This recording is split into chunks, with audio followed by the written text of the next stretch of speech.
In fairness, yeah, it could have needed renovations. And you could say that the White House needs to be able to host dignitaries and larger events, but does it need to be at the White House? Like, I'll give you an example out of my country. This is the Parliament House of Australia. It's not where the Prime Minister lives, but it's where Parliament is held. It's like the Capitol building for the US. And they do hold functions here. And that same area in Parliament House is where we often invite dignitaries in, like here's old Queenie on one of her visits. But the actual function room could be any RSL, or I know what you call them in the States, like club. Yeah, it's just an event centre. And there's no way you could tell that either this or this is the actual event centre at Parliament House, right?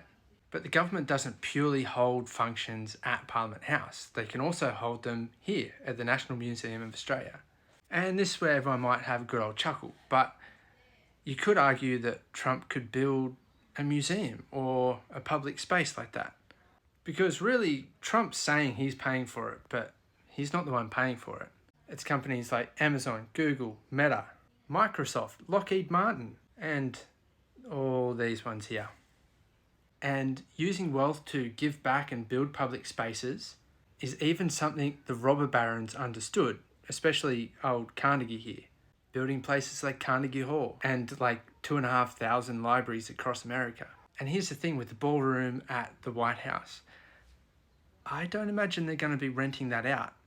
Whereas like the spaces here at Parliament House in Australia, you can rent that for your own events. So he could build something that gave the same result, having a big ass ballroom that you could host dignitaries at, where you're not putting marquees up on the lawns of the White House, but that could have also functioned as a public space, as a space that could be actually generating revenue back to the American people and paying for itself over time.